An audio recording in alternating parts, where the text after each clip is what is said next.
আমি গত 3 দিন আগে বক্তব্য রেখেছি, ফেসবুকে গেছে বক্তব্যটা। আমাদের দেশের একজন বাংলার আর্টিস্ট, বলিউডের আর্টিস্ট, তার নাম মিঠুন চক্রবর্তী। সে একটা বক্তব্যে বলেছে, ভারতের স্বরাষ্ট্রমন্ত্রী বসেছিলেন যে मुर्शिदाबाद डिस्ट्रिक्ट में 70% मुसलमान है और 30% हिंदू है। बोले ये 70% को काट कर भागीरथी में डाल देंगे, नहीं डालेंगे वो अपवित्र हो जाएगी।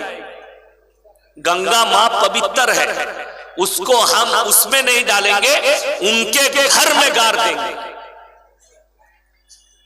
तो এই ভদ্রলোক বললে আপনি এটা বলেছেন, আপনাদের একজন এমএলএ মুর্শিদাবাদের, সে যে কিছুদিন আগে অন্য কথা বলেছিল অমুসলিমদের জন্য। আমি বললাম মুসলিম বলুক আর হিন্দু বলুক, নেতা বলুক আর মৌলবি বলুক, যেই বলেছে সেই অপরাধ, সে যেই হোক, মুর্শিদাবাদের এমএলএ হোক আর এমপি হোক, তুমি যদি বলো হিন্দুদিকে মেরে দাও, তোমার থেকে বড় শরীয়তে অপরাধী আর কেউ। ইসলাম তরিকা দিয়েছে, কোরআনে আছে, তোমরা কারো দেব দেবীকে গালি দিও না, কারো ধর্মকে গালি দিও না, নিজেরটা থেকে সরে যাও না। আপনি কালমা দাওয়াত দেন, ইনশাআল্লাহ আল্লাহ যাকে হিদায়াত দিবে সে হিদায়াত পাবে। যদি বলেন ভারতে কি মুসলমান ইসলাম ও মুসলিম ভাইরা ইসলাম কবুল করছে, এই বেলডাঙ্গার ভাইরা শুনে যান, এই শেষ রাত্রিতে এটা আমাদের কোনো সমীক্ষা নয়। আজ তাক বলে একটা চ্যানেল আছে, তার একজন অ্যাঙ্কার আছে, তার নাম হচ্ছে সুধীর চৌধুরী। সে নিজের ল্যাবেতে ডেকেছে বাগেশ্বর ধাম বাবাকে আর বলছে, বাবা आपको एक आंकड़ा दिखाएंगे। आंकड़ा মানে বুঝেন আপনারা, যারা হিন্দি উর্দু জানে তারা বুঝে। আঁকড়া মানে হচ্ছে গুনতি, হিসাব। বললে আপনাকে একটা হিসাব দেখাবো, কিসের? 2015 থেকে 2021। কত বললাম? এ কথা বলবেন, কত বললাম? 2015 থেকে 2021। এই সময়ের ভেতরে কতগুলো অন্যান্য ধর্মের মানুষ ইসলাম কবুল করেছে, কতগুলো অন্যান্য ধর্মের মানুষ সনাতন ধর্মকে গ্রহণ করেছে। তো তিনি কাগজ বার করলেন, বাবাকে শোনাচ্ছেন, বাবা শুনছেন। কি 2015 থেকে 2021 পর্যন্ত 13 লাখ অন্যান্য ধর্মের মানুষ ইসলাম কবুল করেছে। জোরে বলুন সুবহানাল্লাহ। 13 লাখ। बाबा के आबार बोले, बाबा ये भी आंकड़ा देख लीजिए, और दूसरी धर्म से अन्यान्य धर्मेर मात्र 30,000 लोग तारा सनातन धर्म के निয়েছে, গ্রহণ করেছে। कितना अंतर है यार, পার্থক্যটা কত? बाबा বলছেন আসমান আর জমিন का फर्क, আসমান আর জমিনের फर्क। আপনি ভেবে দেখুন, আমরা কেউ কি গালি দিই? কথা বলে। আমার 1 লাখ জলসা ছুটছে ইউটিউব আর ফেসবুকে, একটা কোন অমুসলিম ভাই, কোন শিক্ষিত মুসলমান ভাই একটা জলসা যদি বার করতে পারে, আমি শ্রী রামজিকে গালি দিয়েছি, শ্রী কৃষ্ণজিকে গালি দিয়েছি, দুর্গাকে গালি দিয়েছি, কালী ঠাকুরকে গালি দিয়েছি, সরস্বতীকে গালি দিয়েছি। একটা যদি বার করতে পারেন, আমি জীবনে আর সমাজের বুকে বক্তব্য দেব না। এখন আমি স্টেজে আছি 1.5 ঘন্টা, যদি কেউ বার করে দেখাতে পারেন, আমি আজকে পয়সা উঠবো না, নেমে গাড়ি চেপে পালিয়ে যাবো, জীবনে বক্তব্য দেবো না। কাল থেকে জলসা বন্ধ, মাদ্রাসার ক্লাস দেই। কিন্তু বড় কষ্ট লাগে, প্রতিনিয়ত ভারতের কেউ না কেউ নবীজিকে গালি দিচ্ছে, কেউ না কেউ রাসূলকে গালি দিচ্ছে, কেউ না কেউ কোরআনকে গালি দিচ্ছে, কেউ না কেউ দাড়ি টুপিকে গালি দিচ্ছে, কেউ না কেউ মুসলমানকে ধরে জয় শ্রীরাম বলে মারছে। আমি 2 দিন আগের ভিডিও দেখলাম, আমাদের বাংলার, যদিও জায়গাটা জানা যায়নি কোথায়, একটা হিন্দু পাড়ায় একটা মুসলিমদের হোকার, ছেলেটা কিন্তু মুর্শিদাবাদেরই হবে, কি করে থালা বাসন এসব বিক্রি করে। সে বেচারা গলিতে ঢুকেছে, তাকে জিজ্ঞেস করছে তোমার নাম কি? সে নাম বলেছে মুসলিম। বলে না না, এদের কাছ থেকে কেউ মাল কিনবে না। মেয়েটা বলছে বেরিয়ে যাও, এর কাছে মাল কিনো না, এরা টাকা ইনকাম করবে আবার বাড়িতে গিয়ে আমাদিকে মারবে। এখনো পর্যন্ত সেই মেয়েটা অ্যারেস্ট হয়নি, এখনো পর্যন্ত মিঠুন চক্রবর্তী অ্যারেস্ট হলো না।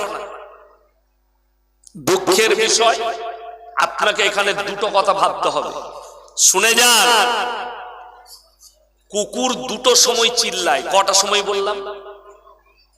কুকুর দু সময়ে চিল্লাতে শুরু করে।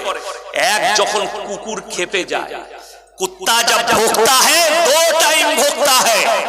अगर कुत्ता पागल हो जाता है तो भौंकना शुरू करता है, और दूसरी टाइम अगर पीछे मालिक खड़ा रहता है तो कुत्ता भौंकता है। বুঝতে পেরেছেন না পারেন?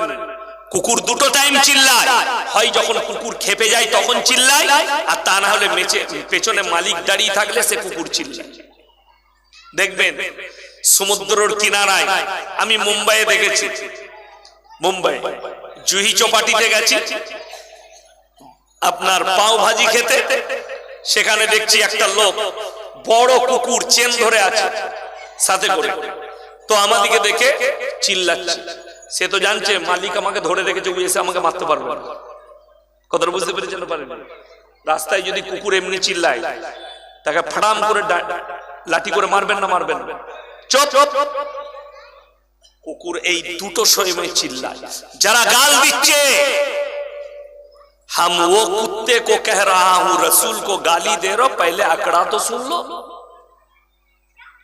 আমার নবীজিকে যত গালি দেবে তত ইসলাম প্রতিষ্ঠিত হবে। জোরে বলুন সুবহানাল্লাহ।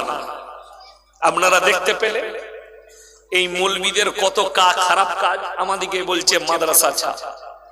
আপনার দুটো বাচ্চার বক্তব্য শুনলেন, হাদিস পড়াগুলো শুনলেন, একজন হাদিস পড়লো, একজন মানে বলল, আপনারা শুনতে পেলেন।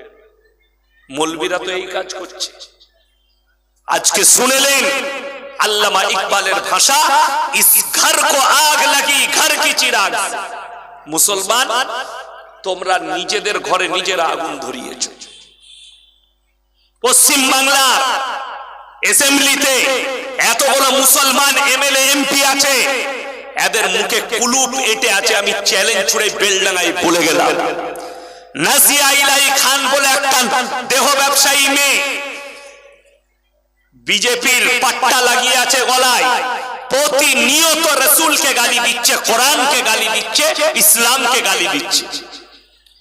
অথচ আমরা যেদিকে ভোট দিয়ে অ্যাসেম্বলিতে পাঠালাম, এরা নিজের পদের জন্য চুপচাপ বসে আছে, প্রতিবাদ কেউ করে। একটা প্রতিবাদ পার করে দেখিয়ে দেন कि हमारे रसूल को गाली दे रहा। अगर हिम्मत है तो एक मर्तबा हमारे साथ बैठकर देखो, मैं प्रूफ कर दूंगा कि हराम क्या औलाद। আমি চ্যালেঞ্জ ছুড়ে বললাম, আমি তসলিমা নাসরিনের বই থেকে তসলিমা নাসরিনকে আমি প্রমাণ করিয়ে দিতে পারবো সে হারামের औलाद। তার বই থেকে, সে নিজের বই নিজে লিখেছে আমি হারামের औलाद। কে? তসলিমা নাসরিন। কেন? বইটার নাম লজ্জা।